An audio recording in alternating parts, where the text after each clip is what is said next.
अशी एक गोष्ट आहे की त्या गोष्टीशिवाय आधुनिक जगाची कल्पना करणं सुद्धा कठीण आहे। तर अशी नेमकी गोष्ट आहे तरी कोणती? तर ती गोष्ट आहे क्रूड ऑइल, कच्चं तेल।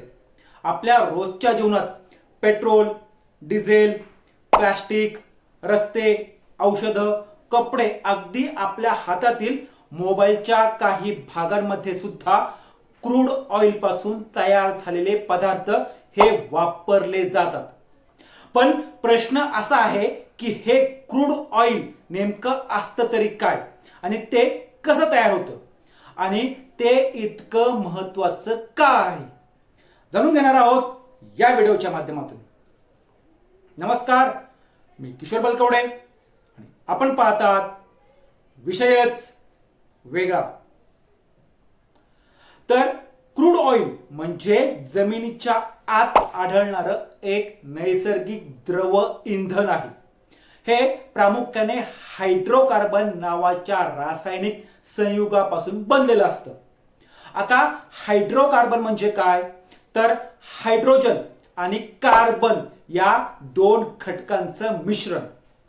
क्रूड ऑइल हे साधारणपणे गडद तपकिरी किंवा काळ्या रंगाचं असतं आणि त्याला विशिष्ट असा एक वेगळा वास सुद्धा येत असतो।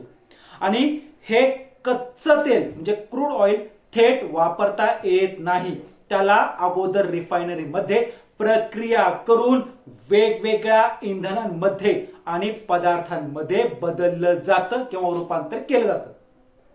खूप वर्षांपूर्वी समुद्रात लहान जीव, वनस्पती आणि सूक्ष्मजीव हे राहत होते, हे आपल्याला माहितीच असतं। जेव्हा हे जीव मरतात तेव्हा त्यांचे अवशेष समुद्राच्या तळाशी साचतात। कालांतराने त्यावर माती आणि खडकांचा एक थर जमा होतो।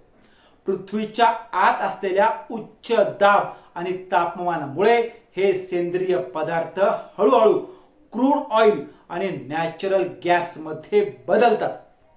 ही प्रक्रिया पूर्ण होण्यासाठी लाखो वर्ष लागत असतात। म्हणूनच क्रूड ऑइलला नॉन रिन्युएबल रिसोर्स म्हणजेच मर्यादित संसाधन असं सुद्धा म्हटलं जातं। आता हे क्रूड ऑइल कुठं सापडतं? तर क्रूड ऑइल हे प्रामुख्याने पृथ्वीच्या खोल थरांमध्ये सापडलं जातं। जगातील काही मोठे तेल उत्पादक देश आहेत, ज्यात प्रामुख्याने सौदी अरेबिया असेल, रशिया, इराण असे जे काही देश, अशा देशांमध्ये ऑइल ड्रिलिंग करून क्रूड ऑइल बाहेर काढलं जातं। क्रूड ऑइल बाहेर काढल्यानंतर रिफायनरीमध्ये क्रूड ऑइलवर प्रक्रिया करून त्याचं रूपांतर petrol, diesel, LPG gas, kerosene म्हणजेच रॉकेल, प्लास्टिक, रस्ते बनवण्यासाठी जे टार बनवतात ते टार असे वेगवेगळे घटक बनवले जातात। यामध्ये क्रूड ऑइल अगोदर गरम करून वेगवेगळ्या तापमानावर वेगवेगळे पदार्थ हे वेगळे केले जातात, ते काही लगेच तयार होत नाही। म्हणूनच क्रूड ऑइलला ब्लॅक गोल्ड, काळं सोनं असं सुद्धा म्हटलं जातं। आणि ह्याच काळ्या सोन्याचे दर आता आपल्या नैसर्गिक सोन्यापेक्षा सुद्धा वर पोहोचलेत। असेच रोजच्या रोज नवनवीन व्हिडिओ पाहण्यासाठी आमच्या चॅनलला सबस्क्राईब करून व्हिडिओला लाईक आणि शेअर करायला विसरू नका।